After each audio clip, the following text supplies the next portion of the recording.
हरिओम. अध्यात्म रामायण बालकांड सर्ग 6वा प्रवचन क्रमांक 21 विवाह भाग 2. ततो गते मंत्रिवरे राजा कौशिकमब्रवीत् यदि रामो धनुर्धृत्वा कोट्यामारूपयेणं तदा मायात्मजा सीता दीयते राघवाय हि तथेति कौशिकोप्याह रामं सवीक्ष सस्मितम्. विश्वामित्र ऋषींच्या विनंतीवरून राजा जनकाने त्याच्या मंत्र्यांना बोलावून धनुष्य आणायला सांगितले. मंत्री शिवधनुष्य आणण्यासाठी गेल्यावर राजा जनक प्रेमाने विश्वामित्र ऋषींना म्हणाला, जर राम त्या शिवधनुष्याला प्रत्यंचा लावून त्यावर बाण लावून ते धनुष्य सज्ज करतील तर मी माझी कन्या सीता रामाना देईन. यावर विश्वामित्र ऋषी स्मितहास्य करत ठीकच आहे असे म्हणाले. हेच ते राजा जनकांना काहीही ओळख नसताना रामप्रभूंबद्दल प्रथमदर्शन काही आपुलकीच्या ज्या आनंदमय भावना झाल्या हे आपण मागील प्रवचनामध्ये पाहिले त्याचे हे कारण होते. याचप्रमाणे विश्वामित्र ऋषींना राजा दशरथाला विनंती करून राम आणि लक्ष्मण यांना आपल्याबरोबर आणले याबद्दल कृतार्थता वाटत आहे. कारण अशा प्रकारे राजा दशरथ आणि राजा जनक यांचे नातेसंबंध जुळून येत आहेत याचे समाधान वाटत आहे. यामुळे त्यांच्या मुखावर स्मितहास्य उमटले.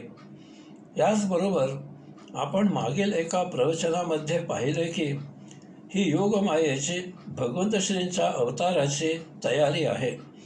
दशरथाच्या वंशामध्ये रामावतार घेतला जावा आणि राजा जनकाच्या वंशामध्ये आदिमायेने जन्म घ्यावा आणि यानंतर अशा प्रकारे काही ठोस निमित्त होऊन या दोघांची भूतलावर गाठ पडावी आणि या योगे आदिमायेच्या सहाय्याने अवतार कार्य पूर्ण व्हावे.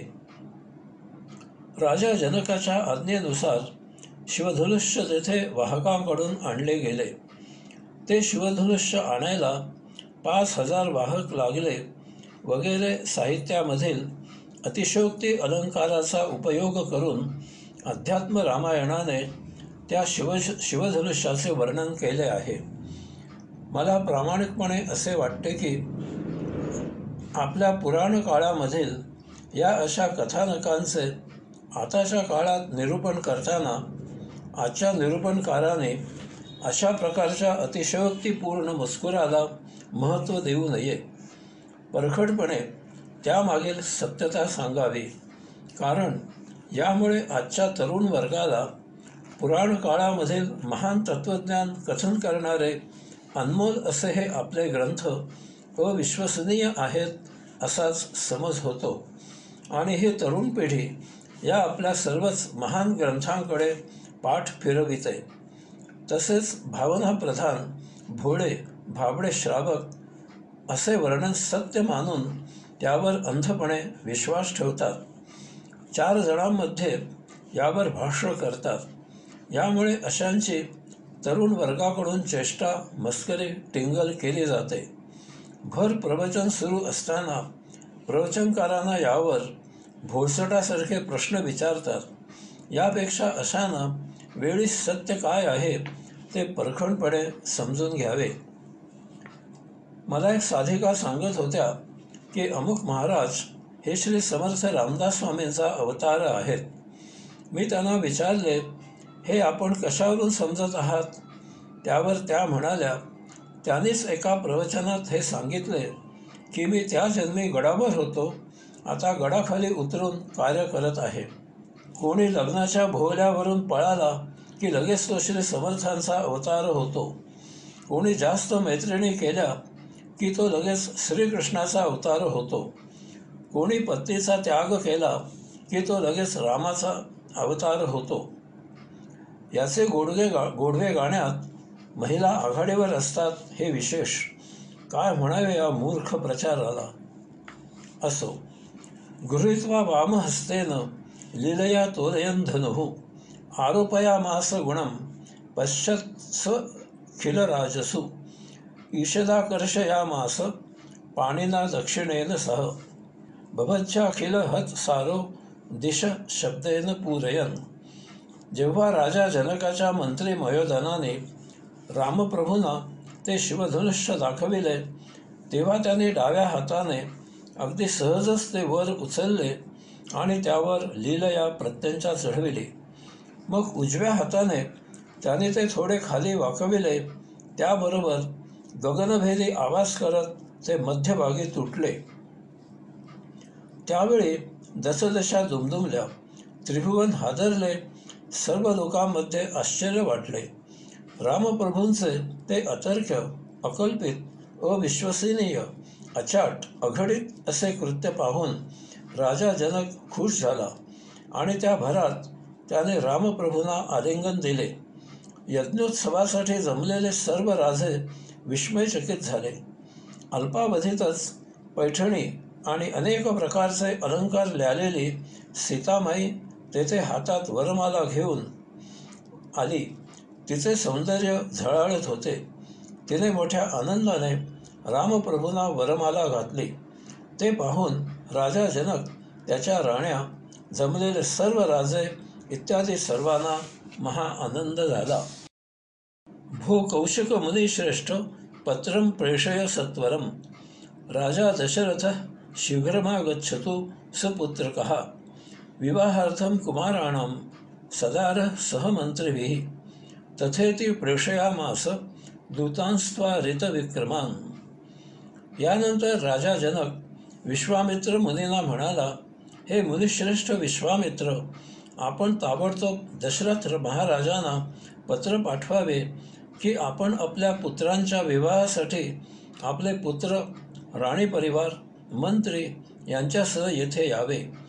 यावर संमती दर्शवून विश्वामित्र ऋषीने त्याप्रमाणे अति जलद गतीने जाणाऱ्या दूतांना पत्र देऊन राजा दशरथाकडे पाठविले.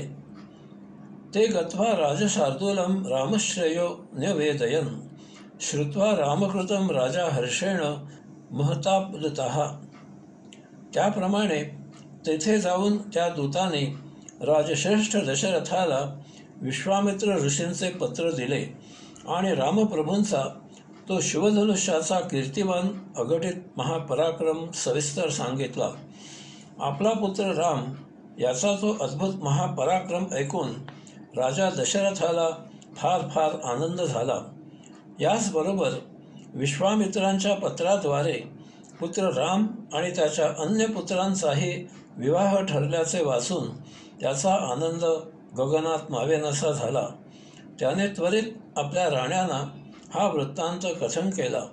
त्याबरोबर समस्त राणी परिवार आणि अन्य राजपरिवार फार फार खुश झाला. लगेचच राजा दशरथाने आजच्या आजच मिथिला नगरीला जाण्याची आज्ञा दिली. त्याप्रमाणे सर्वांनी सिद्धता केली. सर्व राणी परिवार, अन्य राजपरिवार, राजपुरोहित, मुनिश्रेष्ठ वशिष्ठ आणि त्यांचा परिवार, मंत्रीगण, सरदार, अन्य समस्त मंडळी मिथिला नगरीला जाण्यासाठी तयार झाली. अशा प्रकारे राजा जनक आपल्या पुत्रांच्या विवाहाप्रित्यर्थ समस्त मंडळींना घेऊन मिथिला नगरीला हत्ती, घोडे, सैन्य, सरदार इत्यादी आपली चतुरंग सेना घेऊन निघाला. त्याने सर्वांना पुढे जाऊ दिले आणि तो स्वतः एका विशाल रथावर आरूढ होऊन आपल्या चतुरंग सेनेसह मोठ्या डौलात निघाला. येथे एक गोष्ट लक्षात घ्यावी. त्याचे 2 पुत्र राम आणि लक्ष्मण हे मूलतः विश्वामित्र ऋषींच्या यज्ञामध्ये व्यत्यय आणणाऱ्यांचा बंदोबस्त करण्यासाठी गेले होते. त्यावेळी त्याने राजधर्माला अनुसरून राजधर्माला साजेसा योग्य असा महापराक्रम केला. त्यानंतर ते मिथिला नगरीला यज्ञोत्सव पाहण्यासाठी गेले. तेथे त्याने अघटित पराक्रम केला. येथपर्यंत सर्व ठीक आहे. परंतु तेथे राजा जनक आणि विश्वामित्र ऋषी यांच्या पुढाकाराने त्यांचे विवाह ठरविले गेले. या विवाह ठरविण्यात त्या राजकुमारांच्या मातापित्याचा किंवा अन्य परिवाराचा काहीही सहभाग नव्हता. आणि तरीही ही वार्ता राजा दशरथाला, राणी परिवाराला, अन्य राजपरिवाराला आनंदमय झाली. त्वरित लग्नाची तयारी केली गेली. ही त्रेतायुगामधील गोष्ट आहे. नाहीतर आज अत्याधुनिक युगात आम्ही मुलांनी परस्पर विवाह ठरविला तर माता पिता डोक्यावर मोठा कडा कोसळल्यासारखे सैरभैर होतात. एखादी आत्या किंवा मावशी आम्हाला नाही बोलावलं मुलगी पाहण्याला म्हणून रुसून बसते. आई वडील नातेवाईक लग्नावर बहिष्कार टाकतात. लग्न असे म्हटले की लगेच जात कोणती, पत्रिका पाहिली का, किती गुण जुळले, देणीघेणी काय ठरली, मानपान काय ठरला वगैरे नसत्या चौकशा करतात.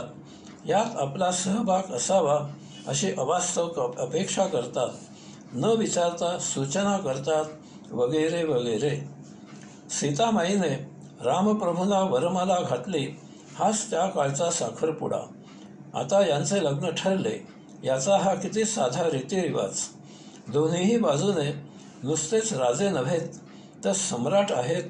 त्यांना भव्य दिव्य समारंभ करणे ही गोष्ट अगदीच किरकोळ होती. या पार्श्वभूमीवर याचा विचार करावा. नाहीतर आज साखरपुडा हा एक छोटा लग्न समारंभ झाला आहे. काय तो डामडौल, भपकारा आणि अतिश्रीमंतीचे विकृत दर्शन. गरिबांनी तर साधा विचारही मनात करू नये. आणि मध्यम स्थितीमधील असेच नव्हे तर श्रीमंतांच्याही पोटात गोळा आणणारे हे समारंभ झाले आहेत. लग्न समारंभ लांब कुठेतरी शहराच्या बाहेर आयोजित केलेला असतो. म्हणजे कार आणि किंवा त्यासाठी ड्रायव्हर नसलेले अशा समारंभाला उपस्थित राहूच शकत नाहीत. आणि हे एका अर्थी बरेच असते. नाहीतर तो कार्यक्रम पाहून बिचारांचे चेहरे कसनुसेच व्हायचे. लग्नामध्ये डान्स असतो. आधी काही आठवडे त्याची प्रॅक्टिस केली जाते. त्यासाठी विशिष्ट कपडे घालायचे असतात. त्यात बहीणबाई, व्याही यांच्यासह सर्वजण अंगविक्षेप करत नाचतात. दारू प्यायली जाते. लग्न समारंभाला ड्रेस कोड असतो. जाऊ दे, मूर्खपणाचे किती वर्णन करावे. आपण पुढील प्रवचनात अध्यात्म रामायणाने रामसीता यांचा विवाह कसा संपन्न झाला ते पाहू. हरिओम.